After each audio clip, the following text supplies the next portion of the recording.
कृष्णा कृष्ण कृष्ण हरे हरे, हरे कृष्ण कृष्ण कृष्ण हरे हरे, हरे राम राम राम हरे हरे, हरे राम राम राम हरे हरे, हरे कृष्णा कृष्ण कृष्ण हरे हरे, हरे कृष्ण कृष्ण कृष्ण हरे हरे, हरे राम राम राम हरे हरे, हरे राम राम राम हरे हरे।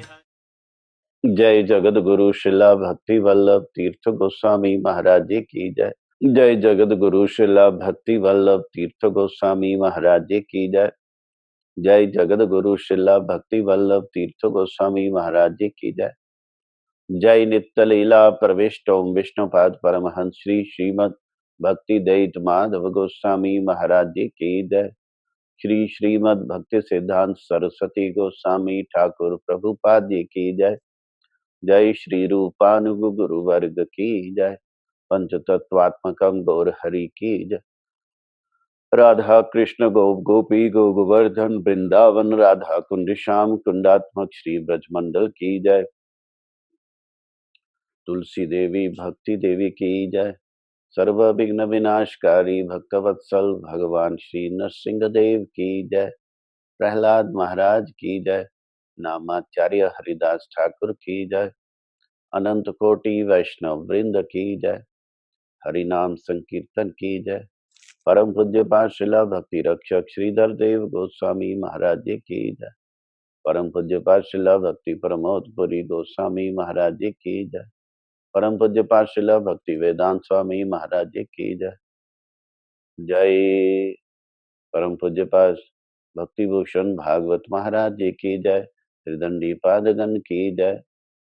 वैष्णव वृंद की जय। गुरु कथा श्रवण पिपासु भक्त वृंद की जय। जय गोकुल गौशाला की जय। गौ माता की जय। ग्वालपाड़ा धाम की जय। गौर प्रेमानंदी हरि बोल। गुरु वैष्णव भगवान तिनेर स्मरण है विघ्न विनाशन। अनायासे है निज वांछित पूरन। नारायणं नमस्कृत्य नरं चैव नरोत्तमं देवीं सरस्वतीं व्यासं ततो जयमुदीरयेत्। श्री चैतन्य मनोभीष्टं स्थापितं येन भूतले स्वयं रूपा कदा मह्यं ददाति स्वपदान्तिकम्। इतो नृसिंहा परतो नृसिंहा यतो यतो यामि ततो नृसिंहा। बहिर्नरसिंहा हृदये नरसिंहा। नरसिंहमादिं शरणं प्रपद्ये। नमस्ते नरसिंहाय प्रह्लादलाददायिने। हिरण्यकशिपुरवक्षशिलाटङ्कनखालय। वागीशयस्य वदने लक्ष्मीर्यस्य च वक्षसि। यस्यास्ते हृदये संवित् तं नरसिंहमहं भजे। श्री नरसिंह जय नरसिंह जय जय नरसिंह। प्रह्लादेश दया पद्मा मुख पद्मा भृंग। श्री कृष्ण चैतन्य प्रभु नित्यानंदा। श्री अद्वैत गदाधर शिवासादि गौर भक्त वृंदा। हरे कृष्णा कृष्ण कृष्ण हरे हरे। हरे राम राम राम हरे हरे। गुरु कथा श्रवण कीर्तन हम गुरु जी की एक लेटर से शुरू कर रहे हैं आज। ये लेटर 89 में दी गई। 29/6/89 कलकत्ता से ये लेटर आई थी। इनलैंड लेटर 35 पैसे की लेटर थी जिसपे गुरु महाराज ने ये चिट्ठी लिख के भेजी। आपके स्क्रीन पे है, आप देख सकते हैं। All glory to Shri Guru and Gauranga. Shri Chaitanya Gaudiya मठ 35 Satish Mukherjee road Calcutta 26 29/6/1989. My dear Shri Ras Vihari Das, received your letter dated 11/6/89 and noted the contents. I am deeply encouraged to see your initiative and aptitude to serve Vishnu and Vaishnavas. The real self of a Jiva is the eternal servant of Shri Vishnu. As such, eternal nature of real self is to serve Vishnu and Vaishnavas. When we are averse to them, the illusory energy of Vishnu Bhagavan envelops us, and we get two kinds of defects. One, forgetfulness of our real self, that we are eternal servants of Shri Krishna. And two, misconception of self, that we are bodies. Repugnance to the service of Shri Krishna and his devotees is the cause of nations. Nations, that is, ignorance, is the cause of misidentification of self. Misidentification of self is the cause of material desire. Material desire are the cause of committing sins. Committing sins is the cause of suffering. So the root cause of suffering is averseness to serve Shri Krishna. Those jivas are blessed who have got the aptitude to serve Shri Krishna and Krishna Bhaktas.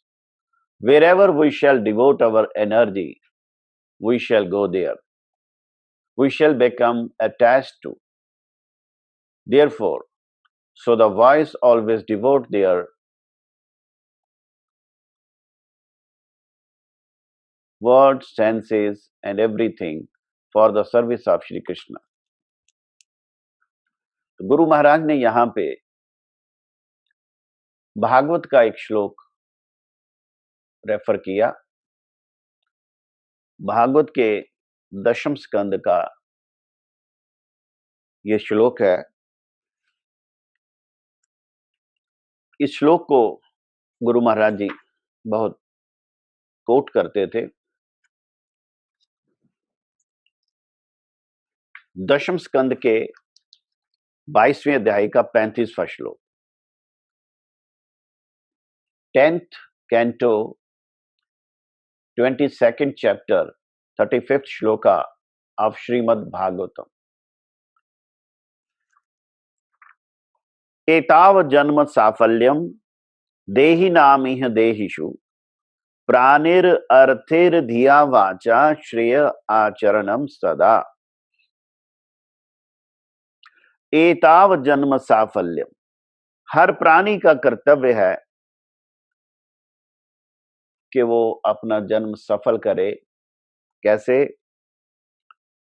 देहि नामिह देहिषु प्राणिर अर्थेर धिया वाचा, प्राण से, धन से, बुद्धि से, वाणी से। श्रेय अर्थात शाश्वत सौभाग्य अपने प्राण, धन, बुद्धि और वाणी से परोपकार के लिए काम करे। ये है ये श्लोक, और इस श्लोक का एक्सप्लेनेशन मैं पढ़ के सुना रहा हूं। हमारे इस्कॉन में जो चैतन्य चरितामृत आदि लीला, उसमें हिज डिवाइन ग्रेस एसी भक्ति वेदांत स्वामी प्रभुपाद जी की जो ट्रांसलेशन और परपट मैं पढ़ रहा हूं।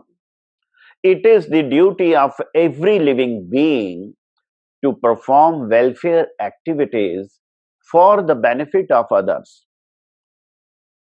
It is the duty of every living being to perform welfare activities for the benefit of others with his life, wealth, intelligence and words. Purport. There are two kinds of general activities, Shreyas, or activities which are ultimately beneficial and auspicious, and Preyas, those which are immediately beneficial.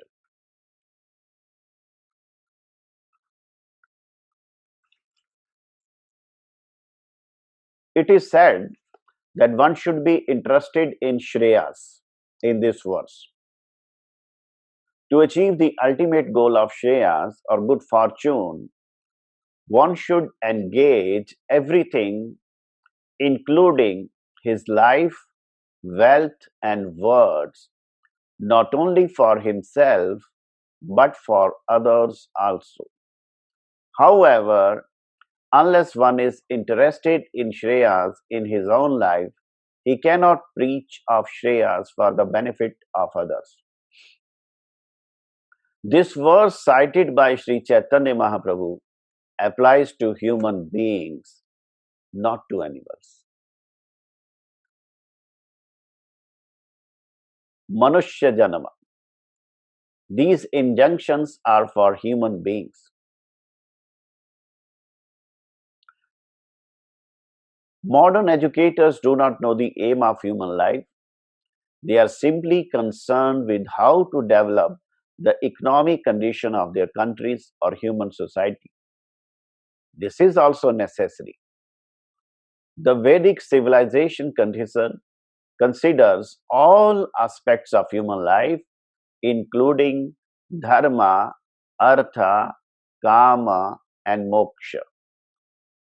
Religion, economic development, sense gratification, and liberation. But humanity's first concern should be religion. One must abide by orders of God. They will adopt for economic development any means to get money. One does not need to get money by hook or by crook. One needs only sufficient money to maintain his body and soul. However, because modern economic development is going on with no religious background, people have become lusty, greedy, and mad after money. They are simply developing qualities of Rajas, passion, and Tamas, ignorance, neglecting the other quality of nature, Sattva, goodness, and the Brahminical qualification. In Bhagavatam, the Bhagavatam says it is the duty of an advanced human being to act in such a way as to facilitate human society's attainment of the ultimate goal of life.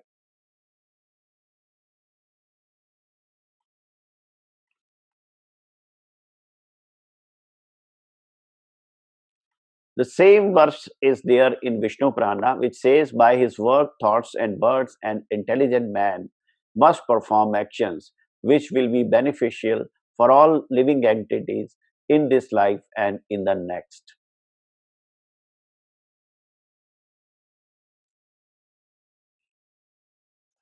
So, this letter of Guru Maharaj emphasizes on serving humanity, paropkar, with your life, with your money, with your intellect, and with your words.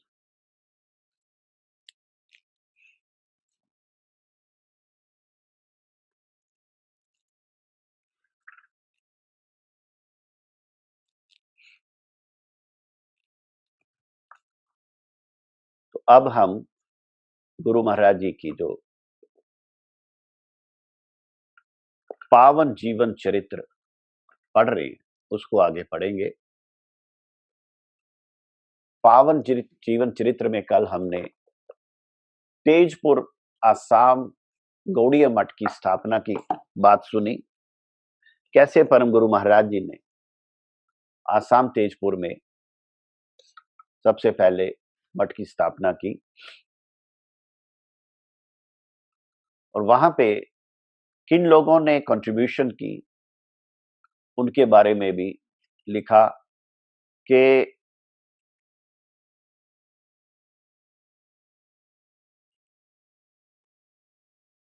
Chunilal Dutt जो थे, उन्होंने अपनी सारी property बेची और मायापुर का जो हमारा मंदिर उसका निर्माण करवाया और साधु निवास परम गुरु जी के लिए बनवाया।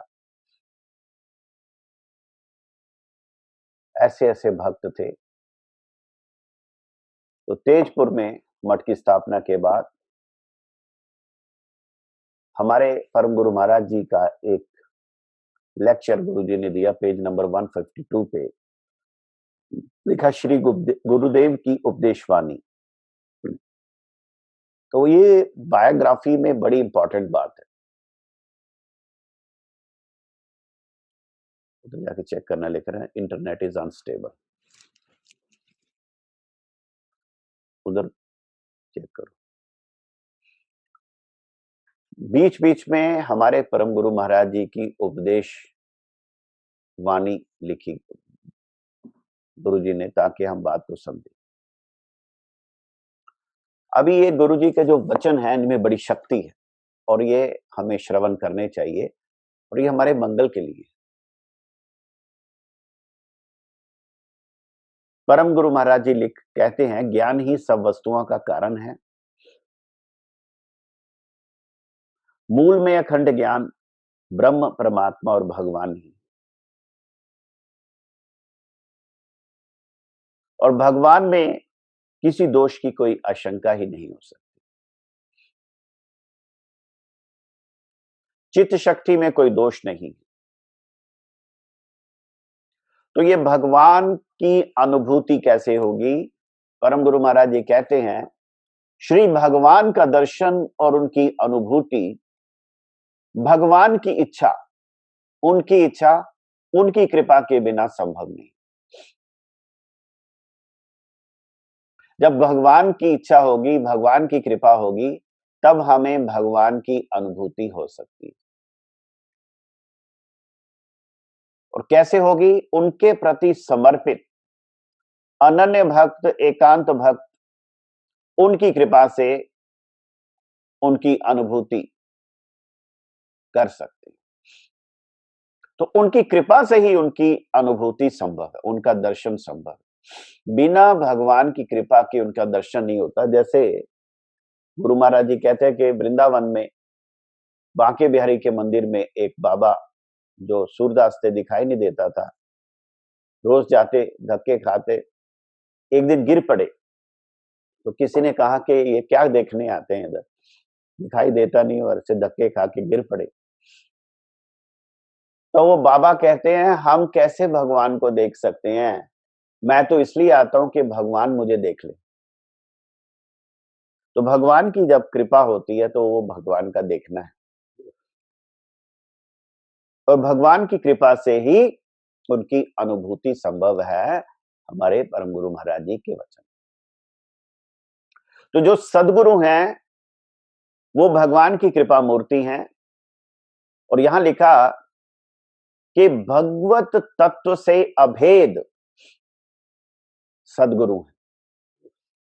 साक्षाद हरित्वेन समस्त शास्त्रे रुक्तस्तथा भव्यते व सद्भि किंतु प्रभुरया प्रिय व तस्य वंदे गुरु श्री चरणारविंद। लेकिन अभेद कैसे, वो समझना हो। गुरुदेव को भगवान का प्रकाश विग्रह कहा गया है। भगवान का प्रकाश विग्रह, जैसे भगवान पूर्ण है वैसे गुरुदेव भी पूर्ण है। जैसे भगवान आत्मा राम है वैसे ही गुरुदेव भी आत्मा राम है, क्योंकि परमात्मा में ही गुरुदेव की रति प्रीति है।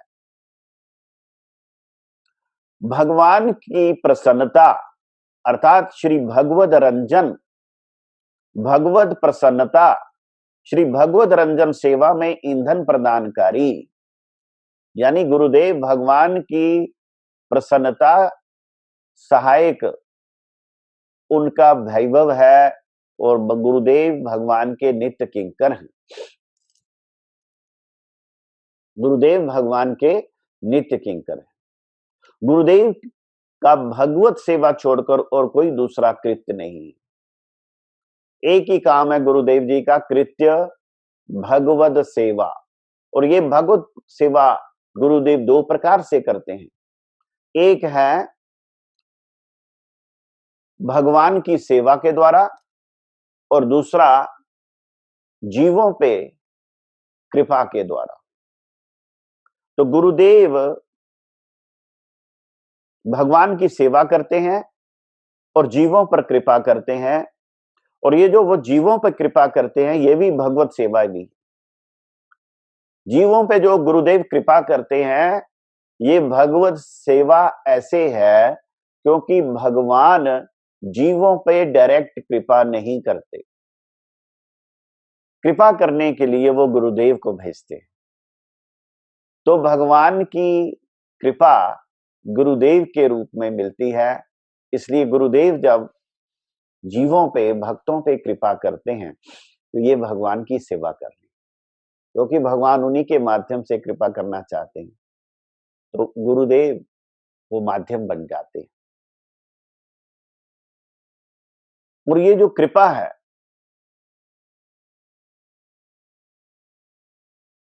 वो भी एक भगवत सेवा ही है। भक्त के चरित्र में भक्ति के अलावा और कोई भावना का अधिष्ठान नहीं होता।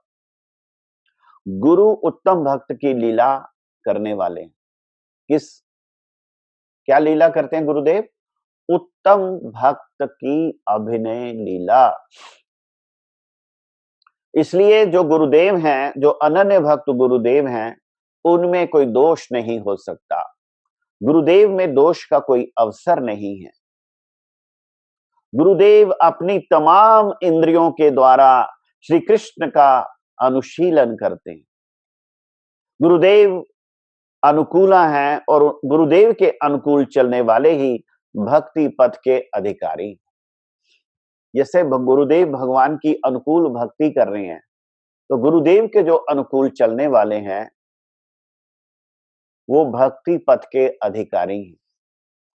और ऐसे भी लोग होते हैं जो गुरुदेव के प्रतिकूल चलते हैं। मैं ऐसे ऐसे गुरुदेव के शिष्यों को जानता हूं जो हैं तो गुरुजी के शिष्य लेकिन अपने मनोकल्पित धर्मों का प्रचार करते हैं। ये योगा फलाना योगा बड़ा कुछ करते हैं। गुरु महाराज ने वो बात कभी नहीं सुनाई हमको। गुरुजी ने परम गुरुजी की बात को आगे सुनाया, तो हम भी गुरुजी की बात क्यों नहीं आगे सुनाते?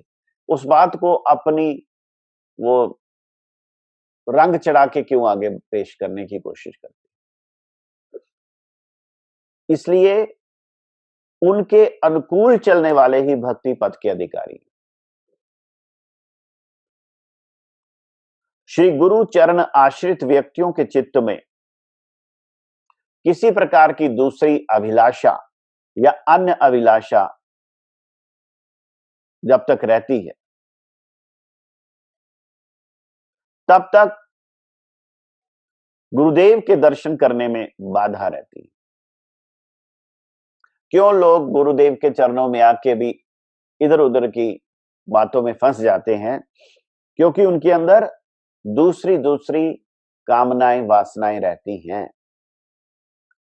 कर्म की, ज्ञान की मैल, भुक्ति मुक्ति सिद्धि वांछा, ये अवांतर उद्देश्य रहने से उनको गुरुदेव के चित्त का सम्यक अनुसरण करने या उनके दर्शन करने में बाधा होती है। तो सिंपल बात यह है, अगर अल्टीरियर मोटिव होगा, अगर अन्य अभिलाषा होगी, भक्ति के अलावा कर्म ज्ञान भोग किसी प्रकार की भुक्ति मुक्ति की भी वांछा होगी, भक्ति को छोड़ के, तो गुरु महाराज जी के दर्शन नहीं हो पाएंगे। क्या बात। तो जब उनको यथार्थ उपलब्धि नहीं होगी तो वो गुरु जी के अंदर गलतियां ढूंढेंगे। कैसे? लिखा, वस्तु की यथार्थ उपलब्धि न कर पाने के कारण अपनी गलती का आरोप गुरुदेव में आरोपित करते हैं। ऐसे भी लोग होते हैं। जब उनकी सेंस ग्रेटिफिकेशन, जब उनकी भोग वृत्ति, कर्म वासना, ज्ञान वासना, मुक्ति इच्छा, ये सब जो डिजायर्स पूरे नहीं होते, तो वो गुरु महाराज जी में ही गलतियां ढूंढते हैं और अपनी सफाई देने में रहते हैं कि नहीं जी हमारे में कोई गलती नहीं थी, गुरु जी में ही कोई गलती, मूल में ही गलती, ऐसा कहकर अपनी त्रुटि की सफाई देने में व्यस्त रहता है। इस प्रकार की जो लोगों के अंदर प्रतिष्ठा की आशा है, गुरु जी के शिष्य में अगर प्रतिष्ठा की आशा है, वो व्यक्ति कपटता का आश्रय लेकर गुरु चरणों में अपराध करता है। गुरु चरणों में अपराध कौन करता है? जिसकी प्रतिष्ठा की आशा है, जो कपटता का आश्रय लेता है। गुरु चरणों में अपराधों को इकट्ठा करने की व्यवस्था करता रहता है और उसे पता है कि मैं अपराध कर रहा हूं, फिर भी इन अपराधों का पता लगने पर भी यदि इनका मार्जन ना होगा तो अपराधों के ढेर बढ़ जाएंगे और कहां पहुंचेगी बात? गुरु की अवज्ञा और निंदा तक पहुंचेगी। पहले गुरु जी में गलती देखता है, क्योंकि उसकी मन की बातें पूरी नहीं हो रही हैं, तो गुरु जी में गलती निकालता है। फिर उसके बाद प्रतिष्ठा और कपटता के कारण और अपराध करता है गुरु चरणों में, और जब अपराध के ढेर बढ़ते हैं तो क्या होगा? गुरु की अवज्ञा, गुरु की निंदा, और फिर विद्वेष, जेलसी, अंत में भगवत विद्वेष शुरू हो जाएगा, यहां तक कि भगवान से भी जेलसी शुरू हो जाएगी। फिर वो क्या करेगा? भगवान की गलती या दोष दिखाने के लिए कमर कस लेगा। ऐसी अवस्था में पहले उसे विषयी और बाद में घोर आसुरिक स्वभाव संपन्न होना होगा। तो गुरु अपराध होगा तो व्यक्ति आसुरिक स्वभाव संपन्न हो जाएगा। ये है परम गुरु महाराज जी की स्पष्ट वाणी, हमें समझने की जरूरत है। तो इससे बचने का उपाय क्या है? परम गुरु जी उपाय बतला रहे हैं, अपनी गलती को देखने की कला, the art of observing my mistakes, the art of observing my own mistakes is the greatest art.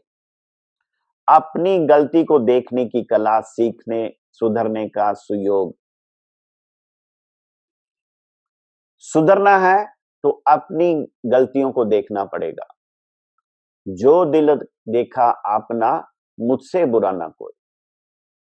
कनक कामिनी प्रतिष्ठा का लोभी, अनर्थों में फंसा मनुष्य साधु संग के प्रभाव से मंगल प्राप्ति हो जाता है। साधु संग करे, गलती को देखे,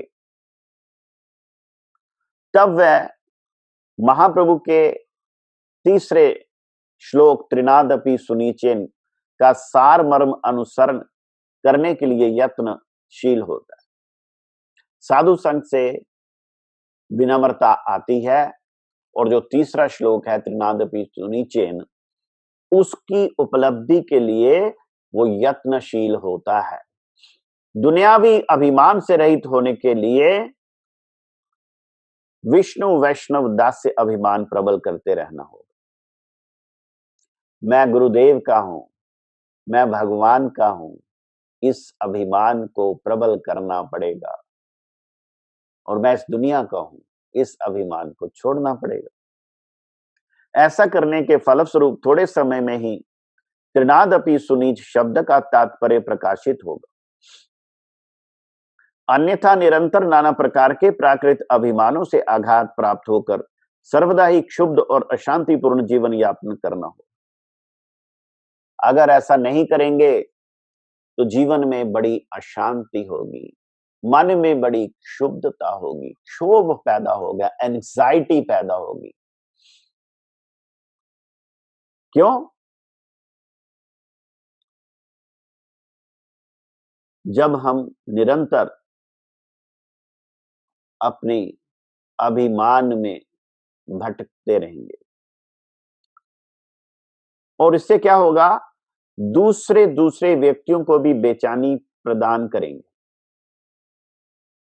बिना कारण दूसरों को कष्ट देंगे, दूसरों को बेचैनी देंगे। परम गुरु जी कह रहे हैं, दुनियावी कामनाएं, वासनाएं आध्यात्मिक उन्नति में लाभ तो देती नहीं, बल्कि ये दुनिया में भी दुख पहुंचाने वाली। तो जो विषय की कामना है, दुनियावी कामनाएं हैं, इससे हमारी कोई स्पिरिचुअल प्रोग्रेस तो होती नहीं, दुनिया में भी कष्ट ही मिलते हैं। ज्यादा कामनाएं जो है कष्ट का कारण है। इसलिए उन कामनाओं के दुखप्रद स्वरूप का विषय बोध न होने से जीवन कामनाओं के द्वारा संचालित होता है। जब जीवन कामनाएं कंट्रोल कर रही है, we are controlled by our desires, तो रिजल्ट क्या होगा, व्यक्ति असहनशील हो जाएगा, इंटॉलरेंट हो जाएगा, बेचैन होगा और दूसरों को भी क्लेश देने वाला होगा।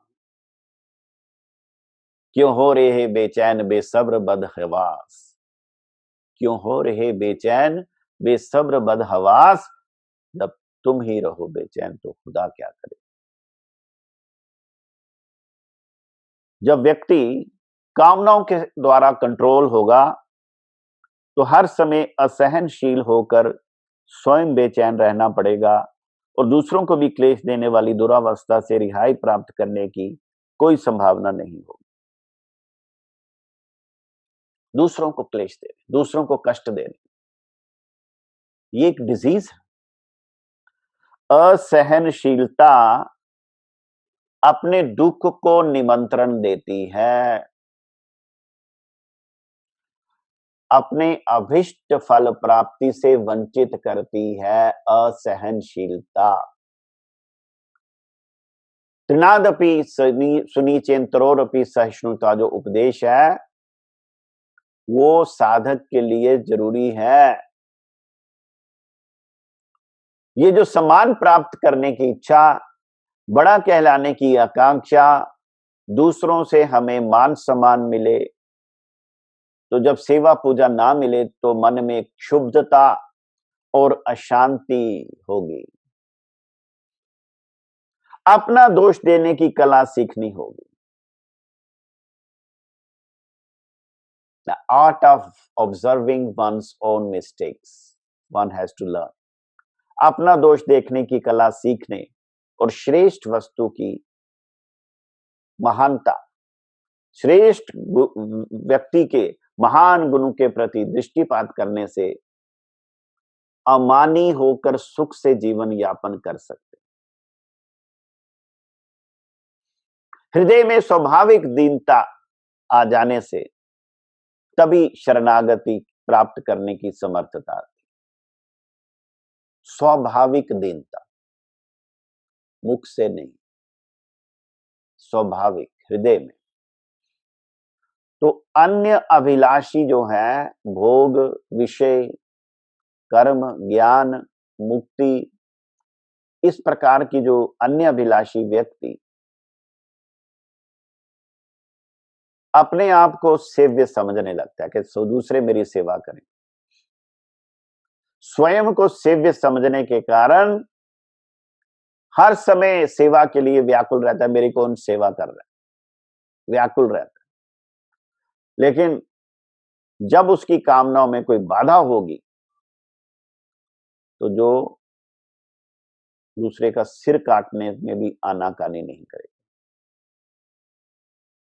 जबकि भक्ति मार्ग में इस प्रकार की आशंका नहीं। तो ये जो भक्ति मार्ग है, यही मार्ग में निष्काम कर्म की जरूरत है। कर्मण्येवाधिकारस्ते मा फलेषु कदाचन। कौन से कर्म? भक्ति के लिए निष्काम कर्म। निष्काम व्यक्तियों के बिना कोई शुद्ध भक्ति पथ में आगे बढ़कर नहीं जा सकता। निष्काम व्यक्ति ही वास्तव वस्तु का ज्ञान प्राप्त कर सकता है।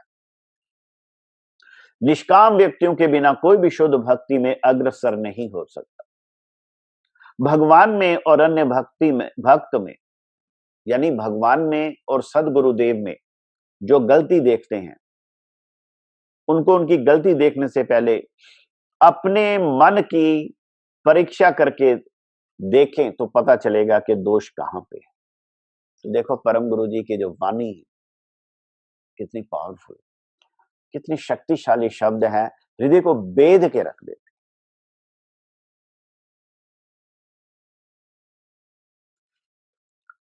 तो यहां पे पेज नंबर 155 में गुरु महाराज ने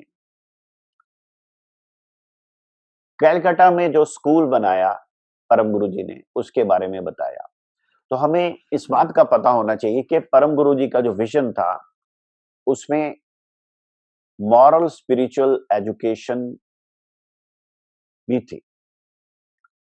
तो कैलकाटा में उन्होंने एक स्कूल भी बनाया था और काफी साल वो स्कूल चला। बाद में कम्युनिस्ट गवर्नमेंट जो थी उसको टेक ओवर कर गई। तो यहां लिखा कि गुरु गौरांग राधा नयनानाथ जी के विग्रहों के सतीश मुखर्जी रोड में जब शुभागमन हो गया, तब वहां के लोगों ने कहा कि एक शिक्षा केंद्र की स्थापना करिए। तो परम गुरु महाराज ने नीति और धर्म शिक्षा की आवश्यकता के लिए इस प्रस्ताव को माना। गुरु जी कहते हैं कि शिक्षा के माध्यम से बचपन से ही मनुष्यों का उत्तम चरित्र गठन करना होगा। बचपन से। अभी आप देखिए, हमारे जो सनातन धर्मावलंबी हैं, यहां के हमारे गौड़िया मठ के भी जो भक्त हैं, वो अपने बच्चों को धर्म की शिक्षा कितनी देते हैं, ये बहुत इंपॉर्टेंट है। ज्यादातर मैं देखता हूं कि वो बच्चों को ना खुली छूट दे देते हैं। बच्चों के पास मोबाइल है, बच्चे टीवी का रिमोट लेके बैठे हैं और माँ बाप कह रहे हैं लैपटॉप भी लेके दिया है, इंटरनेट भी दिया, वाईफाई भी है, बड़ी पढ़ाई कर रहा है, बड़ी पढ़ाई हो रही है। लेकिन वो क्या कर रहा है हमें पता नहीं। परम गुरु महाराज जी कह रहे हैं कि बचपन से ही उत्तम चरित्र गठन करना होगा, क्योंकि शिशु की जो कोमलमति होती है उसमें भगवत विश्वास, पितृ मातृ भक्ति, गुरुजनों में श्रद्धा, श्रेष्ठ व्यक्ति को मर्यादा प्रदर्शन, नियम पालन आदि धर्म और नीति की अति साधारण शिक्षाओं को शिशु काल से प्रदान करने पर उनके चरित्र निर्माण में सहायक होगी और भविष्य में वे ही उत्तम नागरिक के रूप में समाज की सहायता कर सकेंगे। तो यहां पे परम गुरु महाराज ने जो विद्यालय कलकत्ता में खोला, उस उद्देश्य से खोला, चरित्र निर्माण के लिए।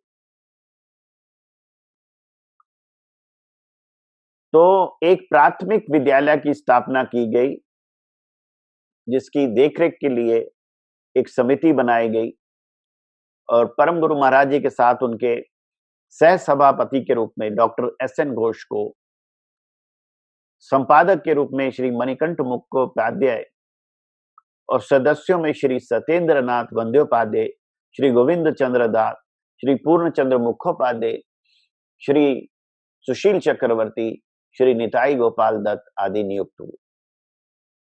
तो फिर वो स्कूल स्टार्ट कर दिया गया और जब स्कूल स्टार्ट हुआ उसमें जितने लोग थे उसमें सिर्फ एक ही हमारे गुरु महाराज जी का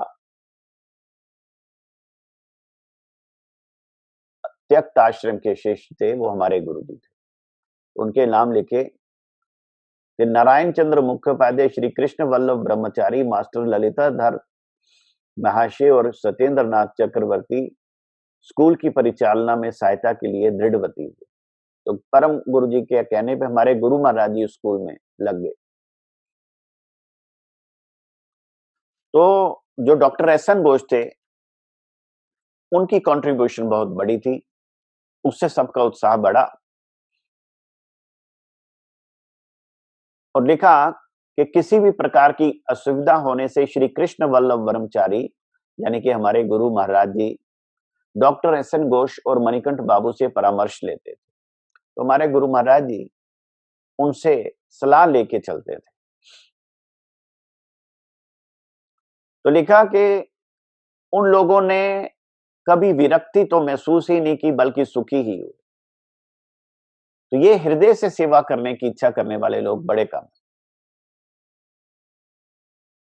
कि जब उनसे सेवा मांगने कोई जाते तो मन में विरक्ति नहीं आती, उत्साह होता उनके, जो सुखी होते, जिन्होंने हर एक विपत्ति के समय परम गुरुदेव की चिंता को हल्का किया। गुरुदेव बालक बालिकाओं के हृदय में नीति मानने की आवश्यकता के संबंध में शिक्षा देने के लिए भारत के विश्वविद्यालय आदि में जाते थे और छात्रों को बड़े प्यार के साथ शिक्षा का वास्तविक तात्पर्य समझाते थे।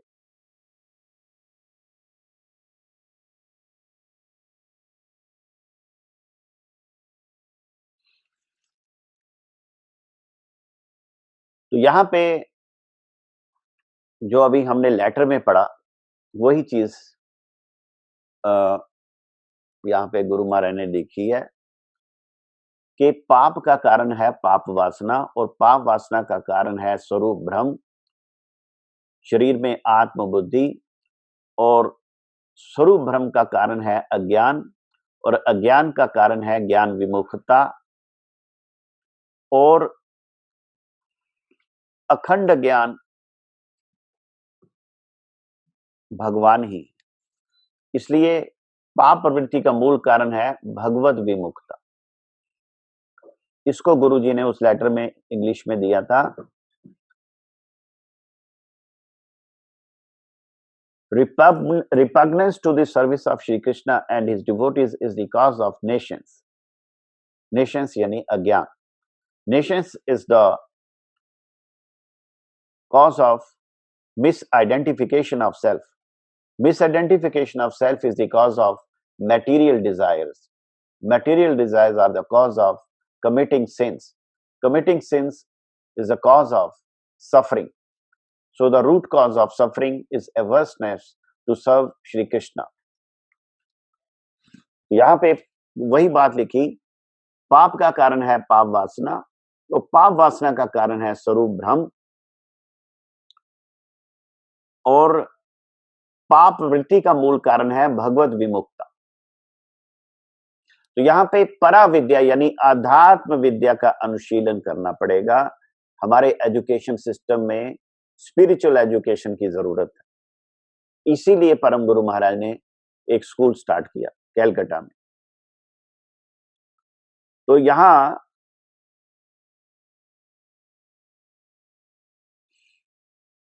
श्रील गुरुदेव ने अपने शारीरिक कष्टों के प्रति ध्यान न देकर जीवों के कल्याण के लिए जिस प्रकार अनथक परिश्रम किया उसे असाधारण ही कहना होगा। Extraordinary hard work undertaken by Param Guru Maharaj for the welfare of others. एताव जन्म साफल्यम, वो जो श्लोक भागवत का चिट्ठी में हमने पढ़ा। अपने शारीरिक कष्टों के प्रति ध्यान न दिया, हर समय जीवों के कल्याण के लिए अनथक परिश्रम किया। श्रील गुरुदेव जी के इस प्रकार के विपुल प्रचार से क्या हुआ, बहुत से युवक श्री चैतन्य महाप्रभु की शिक्षाओं की ओर आकृष्ट हुए और उन्होंने प्रतिष्ठान की प्रगति मूलक सेवाओं में अपने आप को समर्पित कर दिया। ये इसमें गुरु महाराज जी भी शामिल। तो बहुत से युवक परम गुरु महाराज जी के शरणागत हो गए, अपने जीवन को उन्होंने उनके चरणों में समर्पित कर दिया, क्योंकि परम गुरु महाराज जी का ऐसा आदर्श चरित्र कि जो युवा थे, पढ़े लिखे हमारे गुरु महाराज जी जैसे वो आकर्षित होके आ गए।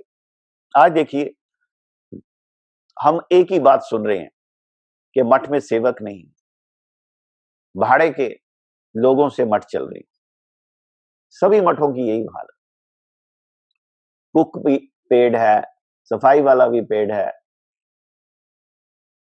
तो परम गुरु महाराज जी के टाइम में युवा लोग अपना करियर छोड़ के उनके शेल्टर में आ गए। ये बहुत इंपॉर्टेंट बात है। अभी जैसे कलकत्ता मठ बनाया, उसके बाद वहां स्कूल शुरू किया और उसके बाद एक बांग्ला मैगजीन शुरू की। उस मैगजीन का नाम है चैतन्य वाणी। चैतन्य वाणी के नाम से ही हमारे परम पूज्य श्रीला भारती गोस्वामी महाराज ने शुरू की विशुद्ध चैतन्य वाणी। तो चैतन्य वाणी को आगे बढ़ाया उन्होंने। तो यहां लिखा श्री चैतन्य वाणी परमार्थिक मासिक पत्रिका का प्रकाशित होना, पेज नंबर 159। हमारे गुरु महाराज जी इसके बारे में लिख रहे हैं कि परम गुरु महाराज ने 2 मार्च 1961, 2 मार्च 1961 गौर पूर्णिमा में श्री चैतन्य वाणी पारमार्थिक पत्रिका का प्रकाशन। उसकी पब्लिकेशन 61 से शुरू हुई, तो आज लगभग 60 इयर्स हो गए चैतन्य वाणी पत्रिका को चलते। उस समय जो उन्होंने फॉरवर्ड लिखा चैतन्य वाणी में, वो यहां पे लिखा कि प्रभुपाद जी प्रसन्न हो। गुरु महाराज परम गुरु जी लिख रहे हैं, प्रभुपाद जी प्रसन्न हो और हमारे जैसे अयोग्य सेवकों को अपने मनोभिष्ट सेवा में लगाए। हम नहीं जानते कि प्रभुपाद जी का मनोभिष्ट क्या है, हम अयोग्य हैं, लेकिन हमारी प्रभुपाद जी के चरणों में यह प्रार्थना है कि प्रभुपाद जी प्रसन्न हो और हमारे जैसे अयोग्य सेवकों को अपने मनोभिष्ट कार्य में, अपनी मनोभिष्ट सेवा में लगाएं। यही हमको अपने गुरु जी से प्रार्थना करते रहना चाहिए, तब हमारा मनुष्य जीवन सफल होगा। प्रभुपाद जी प्रसन्न हो और हमारे जैसे अयोग्य सेवकों को अपनी मनोभिष्ट सेवा में लगाएं। भक्ति सिद्धांत वाणी के रूप में हमारे हृदय में विराजमान रहे, पत्रिका के शब्दों के रूप में प्रकट हो, असमोर दया की ख्याति को सफल करें। क्या शब्द है, एक एक शब्द में कितनी पावर है, पावर पैक्ड लैंग्वेज। हम सब आपस में मिलजुल कर रूप रघुनाथ जी की वाणी के आचरण में व प्रचार में समर्थ हो सके। ये प्रभुपाद जी का अंतिम उपदेश था कि आप सब आपस में मिलजुल कर श्री रूप रघुनाथ की वाणी के प्रचार में समर्थ हो। तो ये मैं आपको बताना चाहता हूं कि प्रभुपाद जी के अप्रकट होने के बाद परम गुरु महाराज जी मजबूर हुए, तब उन्होंने अपना मठ शुरू किया। लेकिन वो जो मठ था वो आश्रय स्थल बना। मेजॉरिटी जो प्रभुपाद जी के शिष्य थे वहां श्री चैतन्य गौड़ीय मठ में आके रहे। उन्होंने ही उस मठ को आगे बढ़ाया। ये बायोग्राफी में आप सब देख रहे हैं। तो आपस में मिलजुल कर रूप रघुनाथ की वाणी के आचरण और प्रचार में समर्थ हो, इस बात को परम गुरु महाराज जी ने प्रभुपाद जी के इस आदेश को अपने जीवन में पूरी तरह पालन किया। उन्होंने अपने सारे सतीर्थों को, गुरु भाइयों को इतनी प्रीति दी कि वो उनके पास उन्होंने जीवन भर रहना स्वीकार कर लिया। तो प्रभुपाद जी की इच्छा थी आपस में मिलजुल कर श्री रूप रघुनाथ की वाणी के आचरण व प्रचार में समर्थ हो। तो लिखा कि हम आज श्री चैतन्य वाणी नामक पत्रिका के प्रकाशित में उत्साहित हुए हैं। गुरु वैष्णव की अहेतु की कृपा हमारा एकमात्र सहारा है।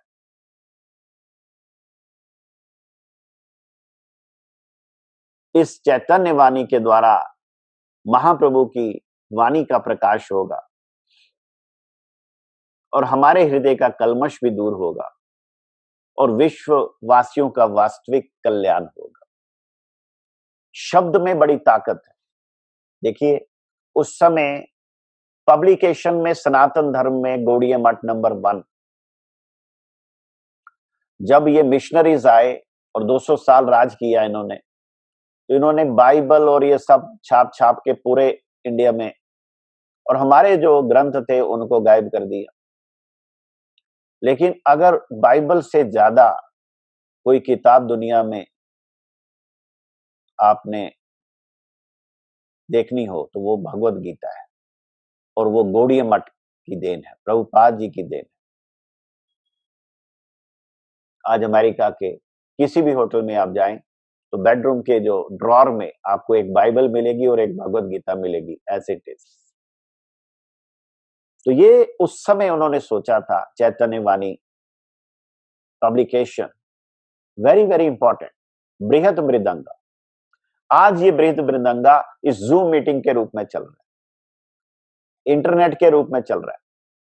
हमारे अशोक स्वामी अर्जुन दास प्रभु बेंगलोर में एक इंटरनेट रेडियो शुरू करने जा रहे हैं, स्पिरिचुअल टीचिंग्स के प्रचार के लिए। तो आज इसकी बड़ी सख्त जरूरत है। चाहे हम थोड़ा भी करेंगे, लेकिन इतने बड़े अंधकार में एक दिए की लाइट ही काफी होती है, तो उसमें ज्यादा शक्ति है। तो लिखा, उस समय जो पहले एडिटर इन चीफ बनाए वो थे डॉक्टर एस.एन. घोष, संपादक संघपति। उनके बड़े लेख पत्रिका में प्रकाशित हुए और लिखा, परम गुरु जी के बड़े गुरु भाई पूज्यपाद श्रीला भक्ति प्रमोद पुरी गोस्वामी महाराज जी, उनके जो राइटिंग्स थी वो चैतन्य वाणी में प्रकाशित होने लगी और सेवकों का उत्साह और भी बढ़ गया। फिर उसके बाद श्रीमद जगमोहन ब्रह्मचारी, उनको पत्रिका के कार्याध्यक्ष का दायित्व दिया। चैतन्य वाणी के कार्याध्यक्ष बने श्रीमद जगमोहन ब्रह्मचारी, परम गुरु जी के गुरु भाई। और ये सब करके परम गुरु महाराज जी पूरे भारत में प्रचार करने लगे। और जो डॉक्टर एस.एन. घोष, उनकी कमिटमेंट सबसे ज्यादा थी। एक गृहस्थ होके भी वो अपने बौ बाजार रोड पर बने चैम्बर में न जाकर आर्थिक नुकसान स्वीकार करके भी मठ की सेवा करने का प्रयत्न करते थे।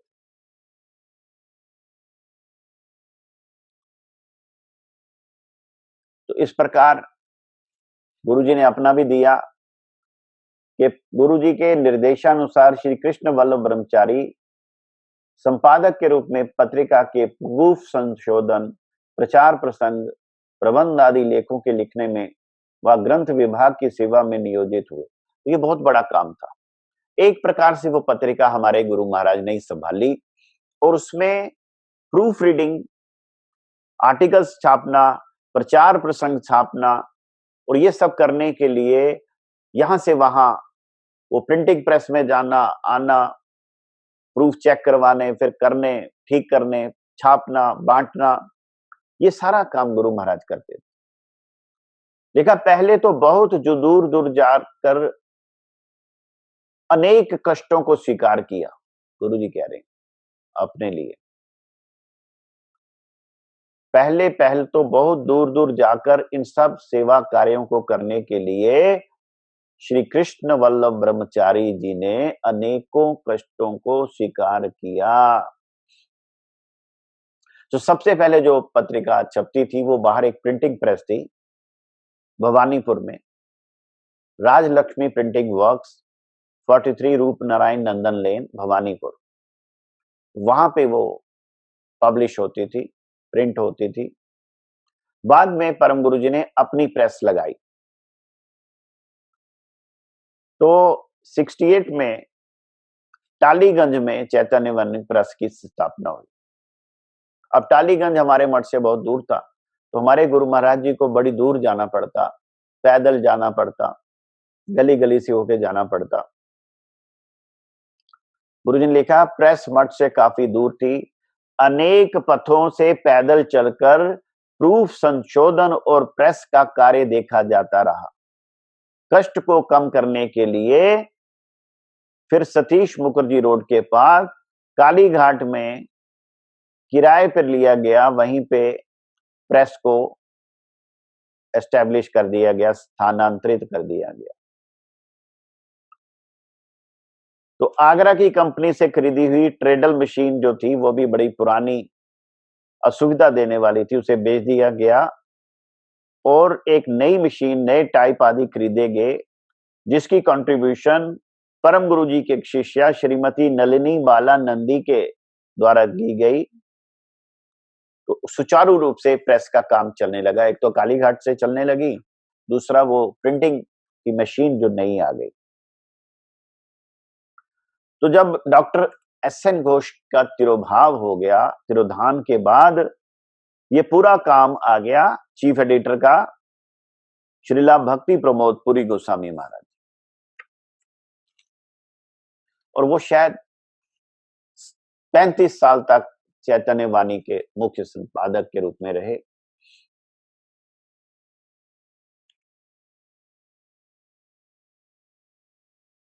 तो एक बात इसमें 162 पेज में लिखी है कि एक विषय अवश्य ही स्वीकार है कि जब चैतन्य मठ में भी रहते थे, चैतन्य मठ में मायापुर में जब रहते थे, वहां भी प्रिंटिंग होती थी। उस प्रिंटिंग का सारे काम के हेड थे श्रीला भक्ति कुसुम श्रमण गोस्वामी महाराज। तो हमारे गुरु महाराज जी उनके पास जाके प्रूफ रीडिंग ये सारा काम उनको असिस्ट करते। तो गुरु जी ने यहां पर लिखा कि सबसे पहले चैतन्य मठ में ही कृष्ण वल्लभ ब्रह्मचारी जी ने पूज्यपाद श्रीला भक्ति कुसुम महाराज जी से प्रूफ संशोधन पत्रिका लिखने और निबंध आदि लिखने की शिक्षा प्राप्त की। देखो गुरु महाराज जी, जितने परम गुरु महाराज जी के गुरु भाई होंगे, सबसे हमारे गुरु महाराज ने कोई ना कोई शिक्षा प्राप्त की और उसको एक्नॉलेज किया। ये नहीं कि शिक्षा ले ली और जैसे हम जानते ही नहीं, आपको मेंशन भी किया।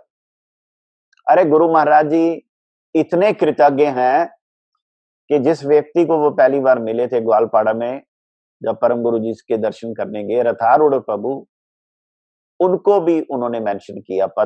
गुरु पद प्रदाता गुरु रथारूढ़ प्रभु से पहला उन्होंने शिक्षा प्राप्त की, जलजा नवलक्षानी, वो सारी बात हमारे गुरु महाराज जी एक्नॉलेज करते हैं।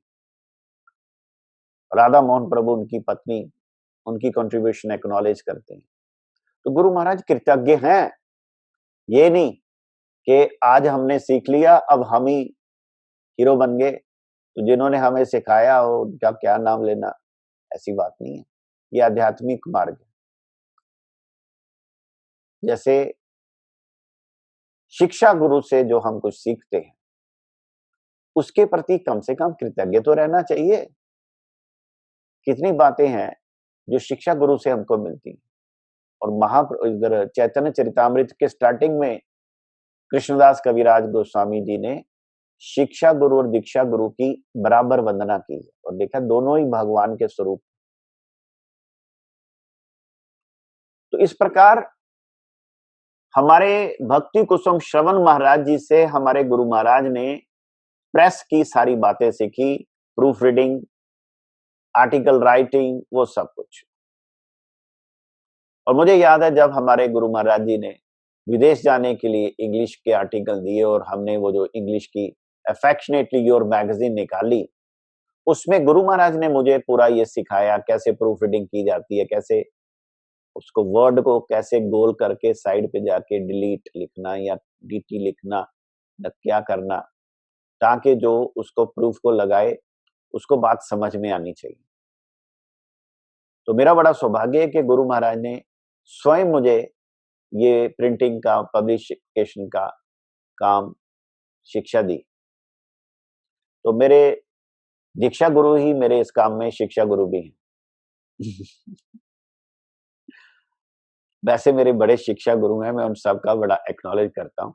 और आजकल तो हमारे रोपड़ के भारद्वाज साहब की बड़ी कृपा हो रही है, मैं उनका भी बड़ा कृतज्ञ हूँ। तो यहाँ पे गौड़ीय पत्रिका में श्रमण महाराज जी ने बहुत से लेख लिखे हैं, लेकिन एक बात गुरुजी ने लिखी कि श्रमण महाराज आर्टिकल लिखते, नाम किसी दूसरे श्रेष्ठ गुरु भाई का लिख के देते, तो लोग समझते कि आर्टिकल उन्होंने लिखा, जबकि जिनके नाम से आर्टिकल दिया उसने वो लिखा नहीं होता, वो श्रमण महाराज ने ही लिखा होता। तो लिखा उनकी प्रतिष्ठा की लालसा नहीं, क्योंकि उनका मुख्य उद्देश्य था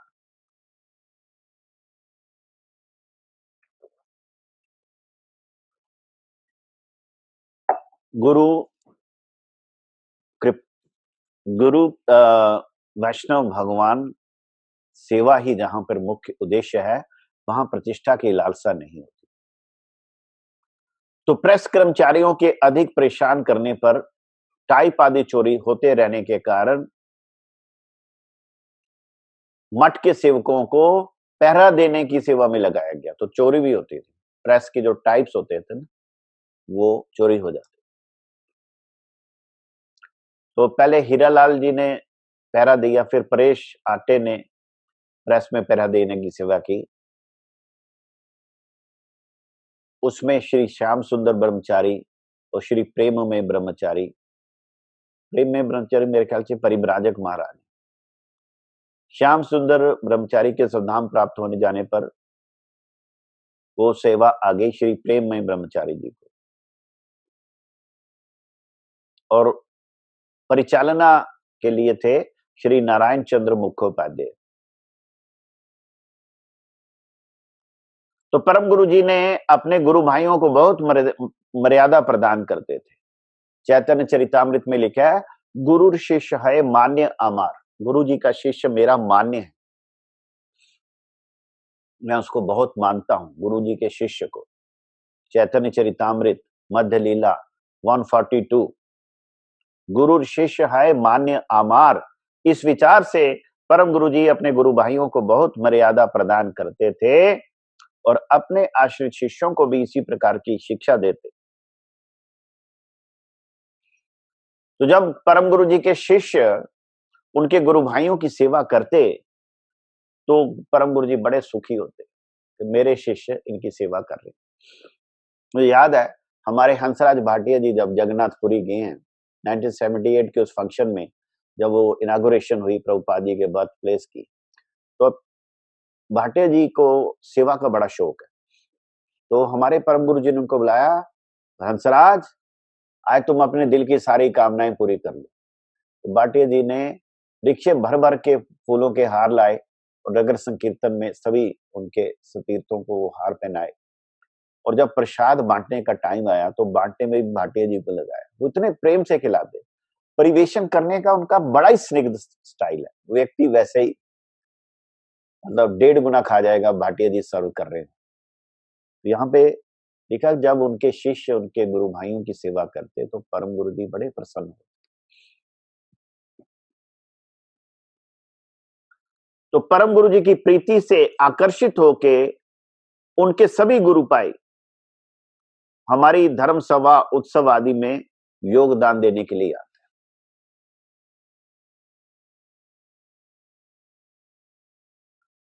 तो जब हमारे परम गुरु महाराज जी को कोई डिफिकल्टी हुई, उस समय उनके गुरु भाइयों ने उनका बड़ा साथ दिया और जिन लोगों ने साथ दिया उनके नाम यहाँ पे लिखिए।